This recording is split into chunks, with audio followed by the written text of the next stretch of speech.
A participação da sociedade, ela é importante porque aumenta a democracia nesse país. E o sindicato entra nessa discussão porque leva os professores a discutir que educação queremos, que educação que temos e qual é o papel do sindicato no aumento da democracia. Nesta ONG, o trabalho é pela mobilidade e segurança no trânsito.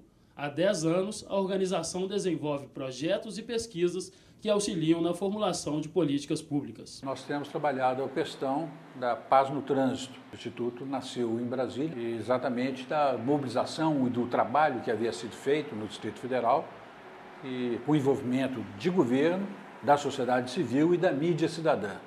Então, o encontro desses três vetores, produziu em Brasília uma profunda alteração de hábito, de comportamento da população, não só no respeito às velocidades, ao controle de velocidade, mas ao respeito ao pedestre nas travessias. É necessário que o poder público incentive a participação em todos os órgãos para que o povo, de um modo geral, discuta a educação e a sua participação para um país melhor.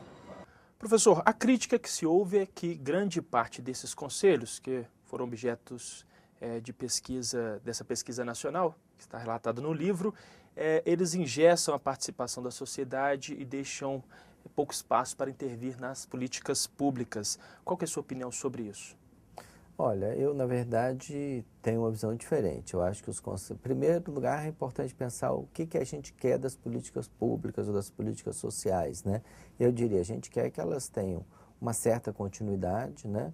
Que elas não mudem radicalmente de governo para governo e de que exista um consenso na área da saúde, ou na área da assistência, ou na área da criança, sobre quais são os principais objetivos dessa política. Na verdade, o que a participação da sociedade civil, né, que muda frequentemente muito menos, né, do que a participação, vamos dizer, do Estado, do governo, o que ela dá? Ela dá exatamente a estabilidade e uma solução de continuidade para essas políticas, né? Então, na verdade, eu acho que os conselhos talvez eles ingessem no bom sentido, né, de obrigar, vamos dizer, os governos a, na verdade, estabelecerem continuidades nessas políticas, porque a descontinuidade é o que vai fazer com que elas sejam menos eficientes. Agora, o livro também aponta, professor, que nas cidades em que há uma participação mais efetiva da sociedade, há uma arrecadação maior de impostos. Qual que é a explicação para essa correlação entre carga tributária e participação social? Essa é uma questão muito importante, ainda que o que o livro, na verdade, mostra, não é exatamente que há uma arrecadação maior de impostos, mas que há uma arrecadação maior de impostos na base, vamos dizer, tributária local, né? Ou seja, que os impostos que não são transferências, eles crescem, né? Então, por que isso é importante, né? Porque, em primeiro lugar, mostra, contra um certo discurso, assim, bastante popular na grande imprensa, que, na verdade, quando a população se vê beneficiada pelas políticas sociais, né, ela estabelece, vamos dizer, pressões positivas sobre o governo, e essas pressões levam a uma arrecadação maior de impostos. É sempre melhor um município que tem os seus impostos arrecadados na sua base do que aquele município que conta com transferências, né? Significa que, na verdade, o governo ele está mais organizado, ele tem uma máquina administrativa que está funcionando e que tem capacidade tributária e tem também capacidade administrativa. Esse é outro dado que a gente mostra na pesquisa, a capacidade administrativa é melhor ou é maior nas cidades mais participativas, né? Então, eu diria que esse é uma boa combinação, participação, capacidade administrativa, arrecadação tributária, né? Por quê? Porque, na verdade, diferentemente de um certo discurso, isso mostra que a arrecadação tributária serve para alguma coisa, que o governo não está simplesmente desperdiçando os recursos do contribuinte, mas ele está atuando em áreas que frequentemente o mercado ou o setor privado não atua, que é, entre outras áreas, a área de políticas sociais. Professor, o livro traz alguma informação sobre a qualidade desses investimentos públicos em cidades, por exemplo, em que a participação é alta? Olha, essa também é uma discussão importante. A gente tem o objetivo no futuro de trabalhar isso, mas é um pouco difícil ainda, né? A gente trabalhou com dados como número de leitos hospitalar nos hospitais públicos, número de consultas no SUS, número de matrículas na pré-escola, número de matrículas das crianças em idade escolar. Todos esses dados eu acho que são indicadores importantes, mas eles ainda não mostram a qualidade desses serviços, né? Mas o que a gente sabe é que onde existe mais participação, existe mais cobrança. E de que é bom que o governo receba cobrança, né? Porque, na verdade, é no momento que ele recebe cobrança que ele, na verdade, dá respostas. O que a gente já sabe, por exemplo, em relação às cidades mais participativas no Brasil? Se a gente pensar políticas sociais, existem mais pessoas nas atividades fins das políticas sociais do que nas atividades meios. Então, você encontra menos pessoas na administração geral, na máquina, vamos dizer, pública, e você encontra mais pessoas na chamada ponta das políticas sociais. Você tem mais equipes do PSF, você tem mais professores nas escolas.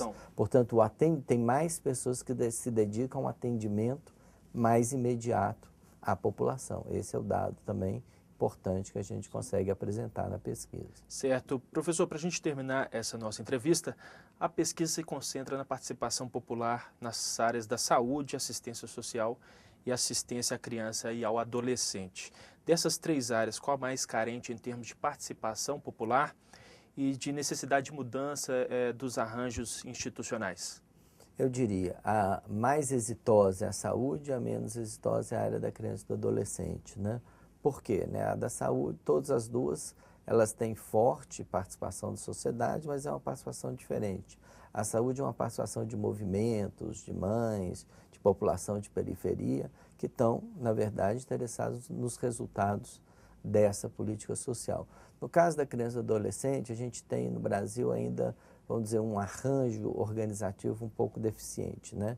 Existe mobilização, existe participação, mais frequentemente na área de ONGs ligadas a essa questão, mas ela não é uma área completamente consistente. Por exemplo, não existe um Fundo Nacional da Criança e do Adolescente igual que existe na área da saúde, né? Os resultados das políticas dependem muito de transferências voluntárias, né?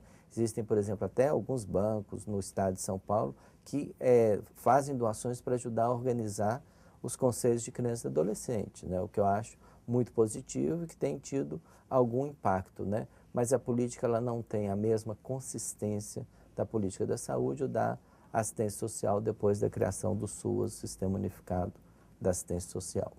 Professor Leonardo Avritzer, eu agradeço a sua participação e a gentileza da entrevista aqui para o Extra Classe. Eu que agradeço ao convite de vocês. Muito obrigado. Confira agora as notícias da agenda.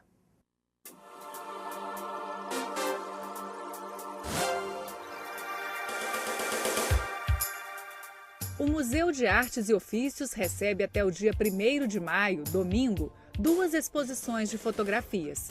Visita da família real belga ao Brasil, 1920, e Diários de Viagem, fotografias do rei Leopoldo III no Brasil, 1962-1967.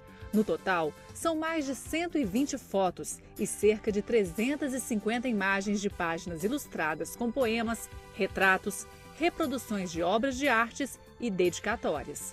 Espetáculo teatral 1999 igual a 10. A montagem brinca com a natureza do homem contemporâneo e suas relações e faz uma crítica à indiferença e ao individualismo da atualidade.